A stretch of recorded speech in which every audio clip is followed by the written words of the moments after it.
Donc l'épreuve ressemble à ça, vous avez des questions avec toujours des réponses ABCDE, et vous voyez qu'il y a divers types de questions, donc il y a des trucs un peu simples, trouver une dérivée, des questions sur la continuité, des points bizarres, etc. Des questions plus proba, des questions où là typiquement j'ai aucune idée de quoi faire, des questions où il manque des choses sûrement, des questions d'analyse, et quand on avance un peu, donc il y a pas mal de suites, je vais en faire pas mal aujourd'hui sur les suites, vous allez voir que les suites niveau première on peut faire des choses complexes, il y a encore des suites et pas mal de géométrie. Hello, j'interromps ta vidéo 30 secondes pour te dire qu'avec une super équipe d'ingénieurs et une super équipe de profs, on a réussi à combiner le meilleur de l'intelligence artificielle d'un côté, des cours particuliers de l'autre, pour faire un produit qui s'appelle Studio, que tu peux trouver en application sur l'iOS ou l'Android Store, ainsi que sur le web à studio.app. L'idée, c'est une application qui répond à toutes tes questions de maths, étape par étape, te donne du contenu adapté à tes questions, des flashcards, des QCM, ainsi que des centaines et des centaines de vidéos enregistrées par nos meilleurs profs, qui couvrent de la seconde à la terminale, le bac, ainsi que la sup en maths et en physique. Télécharge, essaye, et je te retrouve pour la vidéo.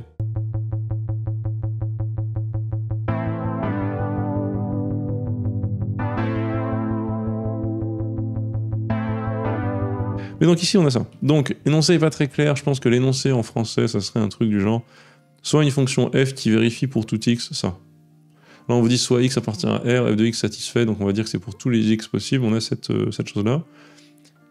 Sachant que la valeur maximale de f c'est 1 et sa valeur minimum c'est 0, donc c'est ici, quelle est la valeur de f de moins 4 tiers plus f de 0 plus f de 1,5. Avant de déchiffrer tout ça et de rien capter qu'est-ce que c'est que f de moins 4 tiers, moi je me jette en gros sur mes petits réflexes de résolution.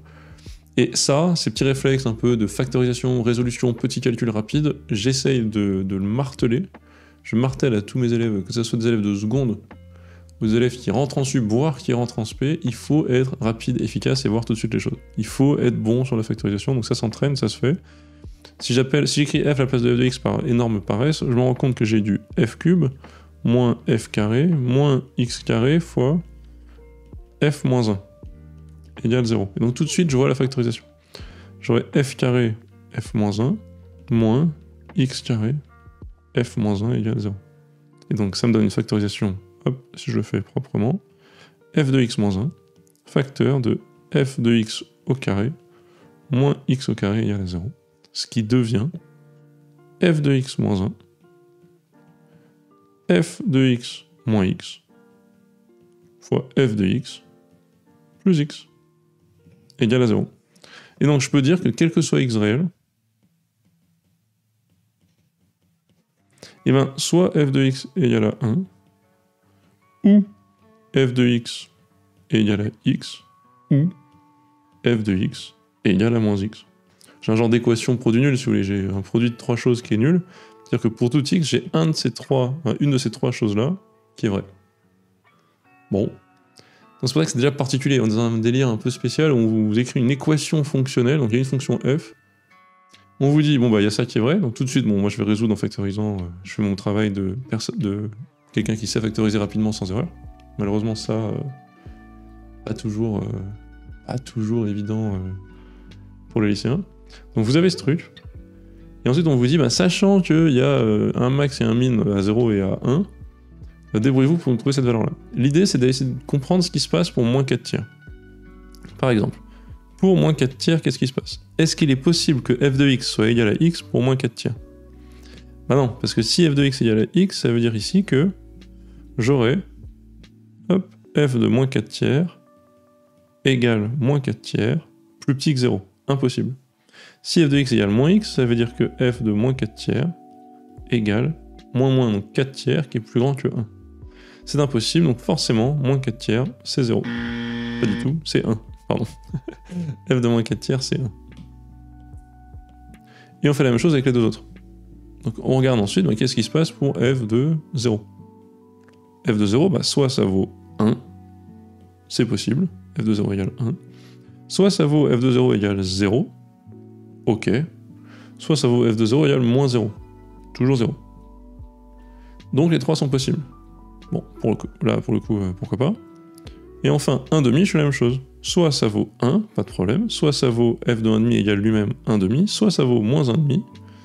Et là, ça veut dire que f de 1,5 égale à moins 1,5, négatif. Et ça, c'est mort. Et donc, j'ai l'ensemble des possibilités. Là où je suis dérangé dans l'énoncé, et peut-être dans le... Je pense que c'est la traduction qui fait ça, c'est que je n'ai pas une solution unique en soi. Je peux avoir très bien, de manière légale, avec les conditions qu'on m'a données, le fait que f de moins 4 tiers plus f de 0 plus f de 1,5, ça vaut 1 plus 1 plus 1 égale 3, qui n'est pas une solution proposée. Et donc, voyant ça, moi ce que je me suis dit, je vais faire au mieux, hein, je vais faire ce que je peux, je vais vérifier, bah ok, quel est l'ensemble des solutions possibles autorisées pour cette somme. Bah pour cette somme, je peux faire soit elle vaut, on va regarder ça tout de suite, hein.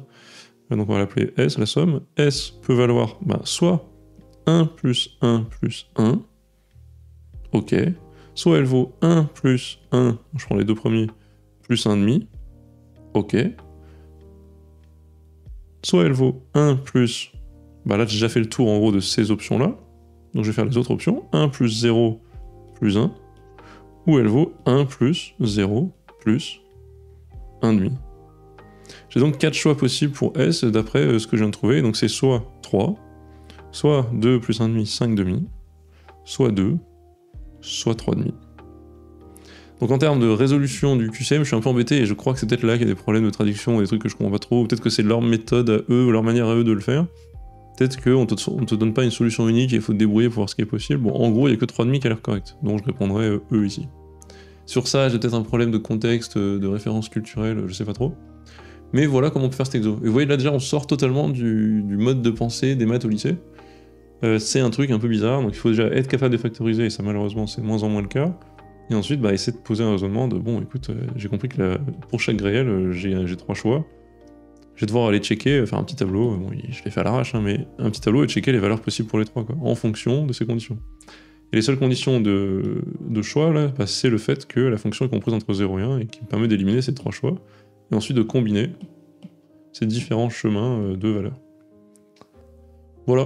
Donc ça, c'était le premier exo que je voulais vous montrer, je trouvais intéressant. Le plus technique important, c'est de torcher la factorisation de ça en 1 seconde. Vous n'hésitez même pas.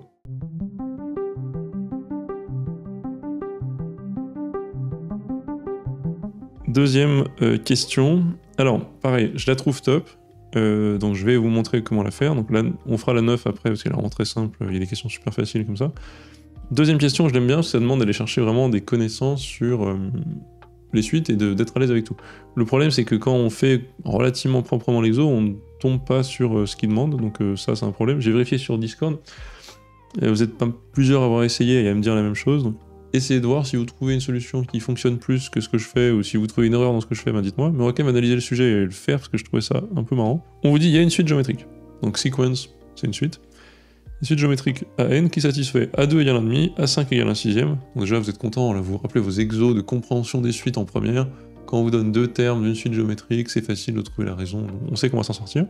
Si la somme, donc la limite de ce produit, donc c'est la limite, c'est la somme de n égale 1 plus infini, donc la limite de la somme des termes, vaut P sur Q, avec P sur Q des entiers relatifs, donc en gros là, un nombre, comme on appelle ça dans grand Q, un nombre rationnel, calculé P plus Q. On va regarder comment poser ça. Premier truc qu'on fait, on fait un truc simple de première, on applique notre petite méthode, on a, disons qu'on pose AN égale A1 fois Q puissance N, moins 1.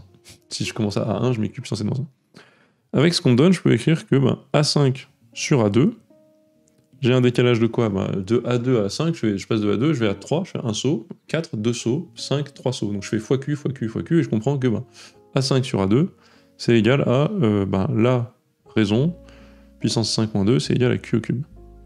Or, A5 sur A2, c'est quoi? C'est 1/6 sur 1/2, donc ça fait 2 sur 6, ça fait 1 tiers. Tout de suite, j'ai trouvé Q égale, Q cube égale 1 tiers, donc Q égale 1 tiers, racine cubique, puissance 1 tiers, si vous voulez. Donc ça, c'est OK. Dans ce cas, combien vaut A1? Est-ce que j'ai besoin de le calculer? Je peux tout exprimer en fonction de A2 en soi. Donc j'ai AN égale A2 fois Q puissance N-2, ok, avec Q connu, et on me dit ensuite on va faire le produit de N à N plus 2, ça tombe bien. AN plus 2, j'écris aussi, c'est A2 fois Q puissance N plus 2 moins 2, Q puissance N. Donc de ça je déduis, le produit AN plus 2 est égal à quoi? A2 au carré donc ça fera 1,5 au carré, ça fera un quart, hein, fois q puissance, bah n fois... q puissance n fois q puissance n moins 2, donc q puissance 2n moins 2, donc q carré puissance n moins 1. Et là je me dis, bah ok, je peux faire la somme de 1 à, on va dire, grand N, je ferai tendre vers plus l'infini après, même si là on pourrait le faire d'un coup, mais je sais qu'en France on passe à la limite normalement un peu après, on n'écrit pas le passage à la limite sans avoir vérifié que ça converge bien, donc je vous fais une somme théoriquement jusqu'à un grand N quelconque, c'est la somme des A2 carré, bon je laisse comme ça, fois Q carré puissance N-1, qui est égal à, donc c'est de 1 à grand N, j'ai envie d'écrire de 0 à grand N moins 1, de A2 carré, Q carré, puissance N. Et je reconnais quoi? Une brave somme géométrique. Donc si j'appelle S la somme, ok, hop, S grand N, j'ai donc S grand N égale, je sors le A2 carré qui sert à rien, somme de petit n égale 0 à grand N moins 1, de Q carré, puissance N. Or, Q carré, bah, je connais, hein, c'est Q, alors c'est quoi? C'est 1 sur 3 puissance 1 tiers en puissance 2 tiers, hop, et ça c'est plus petit que 1. Donc Sn converge, je peux dire que grand Sn, enfin S grand N converge vers A2 carré fois 1 sur 1 moins Q carré. On sait que la somme géométrique tend, une somme géométrique de 0 à quelque chose tend vers 1 sur 1 moins Q carré. Pourquoi? Parce que ça, j'aurais pu l'écrire 1 moins Q carré puissance grand N. Et si vous voulez, ce truc-là, vu que Q carré plus petit qu'un, tend vers 0, et donc la limite, c'est ça. Voilà, c'est juste une petite révision de ça. Pas bien compliqué, et donc là, j'ai plus qu'à écrire égal A carré au carré, enfin A2 au carré, pardon, c'est 1 quart. 1 moins, fois 1 sur 1 moins Q carré, bah, c'est-à-dire 1 sur 3 puissance 2 tiers. Donc je peux multiplier par 3 puissance 2 tiers si vous voulez, ça fait 3 puissance 2 tiers en haut et en bas, divisé par 4 facteur de 3 puissance 2 tiers moins 1. Hop. Bon, là le problème c'est que j'ai pas du tout un P sur Q, et de ce que j'ai vu en le mettant dans un calculateur ou quoi, j'ai pas l'impression, alors soit j'ai raté quelque chose, et j'arrive pas, il y a un truc qui m'échappe et je suis un peu bébête et j'arrive pas en fait à écrire ce truc-là sur ce truc-là. En fait, c'est une fraction qui peut s'écrire comme 11/17e, mais ça m'étonnerait parce qu'en fait j'ai juste l'impression que là c'est une espèce de racine carrée, c'est une racine cubique de 9 si vous voulez. J'ai l'impression que ça, de toute façon c'est pas rationnel, et donc j'ai l'impression qu'il y a un problème quelque part. Donc dites-moi si vous le trouvez, mais la démarche en gros, là je l'ai faite, c'est poser tout bêtement sa petite suite de première, pas paniquer. En fait, on demande une indépendance, c'est pour ça que j'aime bien ce truc-là, une indépendance, une clarté d'esprit, une capacité à aller chercher les outils et connaître votre cours. Il n'y a pas trop de difficultés, mais on est exigeant envers votre intelligence. On vous demande pas bêtement de répéter des choses ultra guidées. C'est pour ça que ça rend le truc sympathique. Et ça, c'est un premier pas vers ce qu'on va attendre de vous en prépa, notamment en prépa maths. Voilà. Find the value, bon là c'est vraiment une application directe pour le coup, niveau 0 de compréhension, hein, donc 9. 4 puissance 3,5 log 3 racine de 3. Alors c'est vrai que en France aussi on n'insiste pas trop sur les logs en base quelconque. Donc 4 puissance 3,5, je vais l'écrire, hein, 4 puissance 3,5 log 3 racine de 3. Si vous voulez, la définition de log en base quelconque, c'est qu'en fait c'est log de racine de 3 divisé par log de 3. Mais en fait, bon, quand vous savez maîtriser à peu près les logs en base, vous savez aussi reconnaître que s'il y a un 3 ici, un 3 puissance 1,5 ici, je vais pouvoir juste sortir, enfin... L'idée c'est que log indice A de A c'est 1 quoi. Mais bon, la définition c'est celle que je viens d'écrire au cas où vous l'aviez pas. Log en base A, c'est log népérien divisé par log de la base A. Donc j'ai ça, égal, 4 puissance 3,5 en fait c'est racine carrée de... c'est quoi? Non c'est plutôt 4 puissance 1,5, donc racine de 4, donc 2 au cube, donc c'est 8 fois 1,5 de log de 3 sur log de 3, 1,5 égale 4. Pas très compliqué, mais voilà. Au cas où, s'il y a fait une difficulté là-dessus, là, vous savez.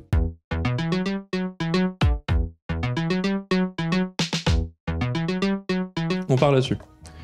Là, celui-là, il m'a causé un peu des problèmes, et je pense qu'il y a encore une erreur d'énoncé, mais encore une fois, vous me corrigez et vous me dites. Mais en tout cas, on va l'analyser et on va aller au bout avec ce que je pense, moi, être la bonne réponse, qui est quasiment écrite là, mais il me semble qu'il manque quelque chose. Là, on vous dit, voilà une sequence, donc une suite, qui satisfait les conditions suivantes. Valeur absolue du premier terme, c'est 2. Quel que soit n, on a une relation de récurrence entre an plus 1 et le prochain, donc égale 2 fois n, puis on vous donne la somme des 10 premiers termes. Trouvez la somme des premiers termes impairs. Premier truc que je fais, je repère que là j'ai un genre de suite géométrique. Tout de suite. J'ai un genre de suite géométrique, mais j'ai pas envie de me prendre la tête, donc je vais écrire, ok, soit un égale valeur absolue de n, 2 à n.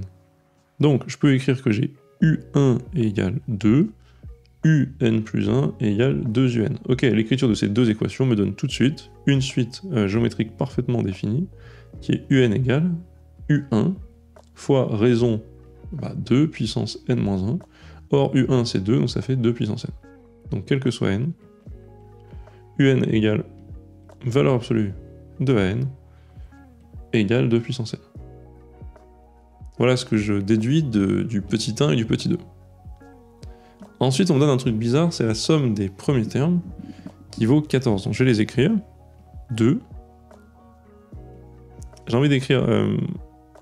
en fait, vu que c'est des valeurs absolues, A1 c'est plus ou moins 2, plus ou moins 4, plus ou moins 8, plus ou moins 16, plus ou moins, vous avez compris, 32, plus ou moins 64, plus ou moins 128, plus ou moins, j'espère que je vais aller au bout, 512, plus ou moins 1024.